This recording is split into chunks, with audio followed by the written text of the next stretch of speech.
Hey guys, it's JStars360 here with, as promised, my review of The Hunger Games. And as promised, it's going to be it's less rambly, it's a bit more focused because I'm pretty much just going to be reading off my written review, just giving you guys what I thought of it in a nutshell. And if you guys want a more in-depth review, you can just read the written review below.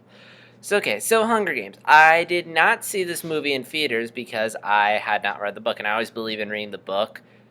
When it comes to film adaptations of book, I always want to read the book first, then see the movie, because the movie could ruin a good book by leaving parts out, or I might just not get. But the book, I get the really good story, and then the movie, I can just be like, and then the movie doesn't ruin the story for me. So with Hunger Games, when the movie came out, I had not read the book, so I didn't get to see it in theaters. Although I did read the book, and then I saw the movie, and overall, I liked it. I mean, I don't think it was an amazing film, but if we're just going to go by in terms of how well the film did at taking the book and adapting it into screenplay, it did a great job. Like, pretty much everything important from the book is in the movie.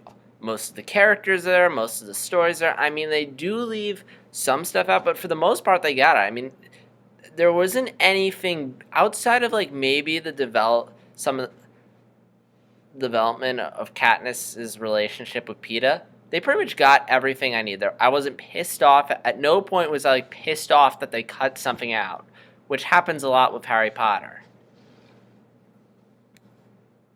And so that's good. The film's story, again, it's pretty much the same thing as the book. So if you like the story in the book, you're gonna like the story in the movie like I did. I mean, again, I'm not too big of a fan of the story in Hunger Games, as I said before, but I do like it, and it was nice to see it adapted faithfully. Like, funny story, my first time seeing this film was on a plane, and I was coming back from some foreign country, and they were playing the movie in a foreign language. But so I didn't watch it then. I watched it a couple months later. But anyway, when I saw the movie, I just looked at it for like a couple seconds, and I thought to myself, "Let me guess, that's the Hunger Games." And I think that's really major props to the movie. I mean, the fact that I can't even hear the audio, there's no subtitles, but I can just look at this movie and say, that's the Hunger Games. The movie's doing something right. Because there's some film adaptations of books, like The Lightning Thief, where if you were to walk in on the movie, you would have no idea this is a film adaptation of The Lightning Thief just by looking at it. But Hunger Games, just like with Harry Potter, you can just look at it, just watch a couple minutes of footage with the sound off and say, guess what this is, and you'd say, I guess that would be an adaptation of The Hunger Games. And that's what it is. And there were a lot of moments in this book where there were scenes where I'm like, yeah, that's pretty much how I imagined it in the book. And I'm happy. So thankfully the film got the right. I mean, now for granted, this isn't a really big fantasy world. This is a very realistic setting, but still. I mean, the fact that I'm more or less happy with the way they're interpreting things in the book is a really good sign. Again, interesting story. I've mentioned before in the Hunger Games, I like the story, but it's no 1984. Hang on. I'm just gonna... No, I'll do it later. Hang on, I'm trying to think. I mean, they did leave out the Avoxes. They did change how Katniss gets the Mockingjay pin. And I'm a little annoyed about stuff, but again, I don't think it was that big of a part of the plot. I mean, you may disagree, but it wasn't so big to the plot that I felt like a lot was being lost. I get it, they had a big film, they needed to simplify everything in the interest of time. They only have 2.5 hours to tell the story. If they make it like a 3.5 hour ordeal, it could drag, and the narrative may not flow like Hobbit Part 1 did. But anyway, so again, it wasn't like Harry Potter where they were like cutting out entire plot lines and pissing me off. Film does a good job. There's some things they did differently than the book. The biggest is that they didn't just limit the book to film the story to Katniss's perspective. I mean, they do cut to back to the districts. They cut to the announcers.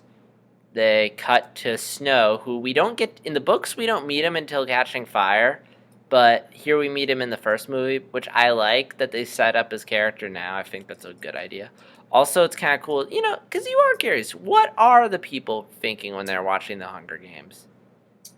Again, we don't get to see that from Katniss's perspective, and it was cool to see it. Also, it was cool to see the government, their holographic map of the Hunger Games, and to see how they're activating everything. Again, something we never got to see in the book. I don't even think they mentioned it, and it was really cool to see. Also, one problem with the book is a lot of the book is Katniss thinking things through in her head, and since the book obviously there's no monologue from Katniss, so they find a really clever way to get Katniss's thoughts out there, which is whenever she's observing something related to her survival in the Hunger Games, like she notices the hidden minefield, they'll have the announcers explain, "Oh, Katniss is seems like she's on the verge of discovering the hidden minefield," or "Oh, those tracker jackers are dangerous." Which is kind of clever, because those lines are stuff Katniss would say anyway, but it just feels more natural for them to say it than for Katniss to say it, and I thought that was a really clever way to get inside her head. Unfortunately, they couldn't help us get inside her head in regards to her relationship with Peeta, so that whole scene with him in the cave wasn't as developed, or you didn't feel the internal conflict as much. But again, it's hard to write inside characters' heads. I mean, I wish they had found a way, and in fact, that's the one part I was lacking. In fact, we probably should have spent more time there, but again, willing to let it slide. Casting-wise, good job. Jennifer Lawrence, I thought she did a nice job as Katniss. Peeta and Gale did a nice job too, although I don't think Peeta and Gale gave any groundbreaking performances. The real strength in this movie, I thought, acting-wise, came from the supporting cast. The actor playing Haymitch, Cinna, Beatrice, and especially Caesar. Those guys just killed it. I mean, dead on, spot on. Really enjoyed the performances, especially Caesar. Every time he was on screen, I really enjoyed it, and I hope they used Caesar was in the movies a lot more than he was in the books, and I was happy for that. Just like I was happy to see, and I really hope that he gets a lot of screen time in Catching Fire as well. So again, overall, I enjoyed The Hunger Games. As a film adaptation of a book, I thought it did a really nice job. Again, stayed true to the characters, kept everything that was important in. I mean, did they keep everything in there? No, but again, that's expected. I mean, if you go in there expecting everything to be exactly like the books, you're going to be disappointed. But considering that they had 2.5 hours to tell this, and they had to just cut stuff out, I forget. No, it wasn't 2.5 hours. But point is, they had about 2 hours to do this. They got everything from the books in there. Faithful adaptation, stayed true to the characters. It felt like The Hunger Games, and to the point where anyone who enjoyed the book is going to be satisfied. They're not going to feel like they're taking a shit on the books. Again, I don't care for the story much, but I am happy to see a well-done adaptation. And considering how I really enjoyed the first half of Catching Fire, I can't wait to see that part brought to life on the big screen. So yeah, those are my thoughts on the film adaptation of The Hunger Games. Leave your thoughts below, and stay tuned for tomorrow when I'm going to give my thoughts going into Catching Fire, even though I'm probably not going to be seeing it for a while. See you then!